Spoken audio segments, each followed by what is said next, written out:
In the middle of the 18th century, the 13 British colonies in North America lived under the distant rule of the British Crown. For decades, the colonists had accepted the king's laws and taxes, believing loyalty would bring them peace and prosperity. But after the costly wars in Europe and against France, the empire demanded more, and the people began to question how long obedience could last. The first spark came in 1765 with the Stamp Act, a tax placed on every newspaper, document, and license. To the people, it was not just about money, it was about principle. They believed that no free man should be taxed without having a voice in the government that taxed him. Across Boston, Philadelphia, and New York, anger grew. The colonies had begun to see themselves not as subjects, but as people deserving freedom. From that anger rose a secret movement, the Sons of Liberty. They spread their message in the shadows, writing pamphlets, printing newspapers, and gathering in taverns to plan resistance. What began as murmurs of protest soon turned into open defiance. Britain's authority was being questioned not by soldiers or nobles, but by ordinary men and women determined to protect their rights. Tension grew heavier each year. In March 1770, British troops stationed in Boston fired into a crowd of protesting colonists. When the smoke cleared, 5 lay dead on the snow-covered street. The British called it an accident, but the colonies called it murder, the Boston Massacre. That night, grief turned into rage, and rage into resolve. The colonies realized that the empire would not hesitate to use violence to keep them silent. 3 years later, another event would turn protest into rebellion. In 1773, the British government gave the East India Company control over tea sales in the colonies. The tax on tea was small, but the message behind it was clear. Britain could do as it pleased.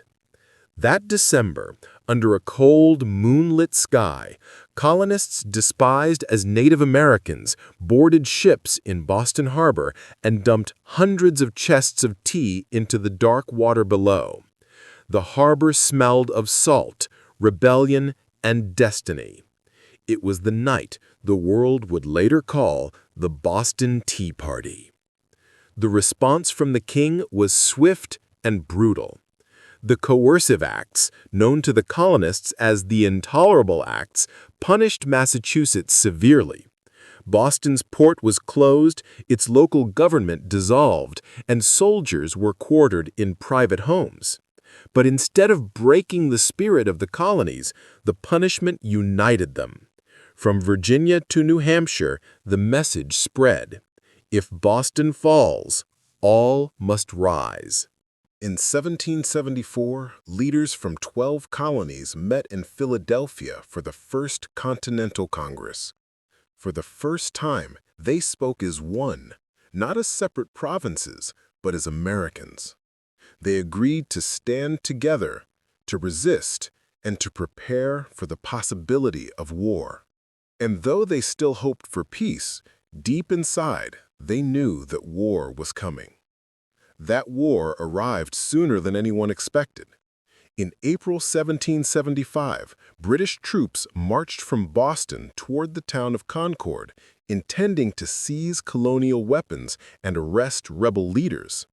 But their plan was discovered. Riders raced through the night, carrying a warning across the countryside. As dawn broke over the quiet village of Lexington, a small band of local militiamen stood waiting on the green. Facing them was the world's most powerful army. No one knows who fired the first shot, but in that single moment, history changed. The British opened fire, and the colonial farmers returned it. When the smoke cleared, the ground was stained with blood. From Lexington to Concord, the fighting spread like wildfire. The British were forced to retreat back to Boston, hounded by men who fought not for a king, but for an idea: liberty. That day would forever be remembered as the beginning of the American Revolution. The colonies had crossed the point of no return. The quiet protests, the pamphlets, the petitions, all of it had led to this moment, a war not of conquest, but of conviction. Over the months that followed, militias became armies and neighbors became soldiers. The dream of independence began to take shape in their hearts. They knew the road ahead would be long and cruel. The British Empire was vast, its resources endless, yet the colonists had something far stronger than muskets or cannons. They had belief. Belief in the right to govern themselves. Belief in the equality of all men. Belief that freedom was worth any sacrifice. The revolution had begun not with grand speeches or royal decrees, but with simple people, farmers, merchants, blacksmiths, and mothers who refused to bow to tyranny. From Boston's cobblestones to the farmlands of Virginia, a new identity was being born. It was fragile, uncertain, and still unnamed, but the wind had changed. The 13 colonies were no longer pieces of an empire. They were the heartbeat of a new world. And as the sun set on that fateful spring day in 1775, the echoes of gunfire faded into the distance. The revolution was no longer a dream. It was real. The world had just heard the first whispers of a nation that would one day call itself the United States of America.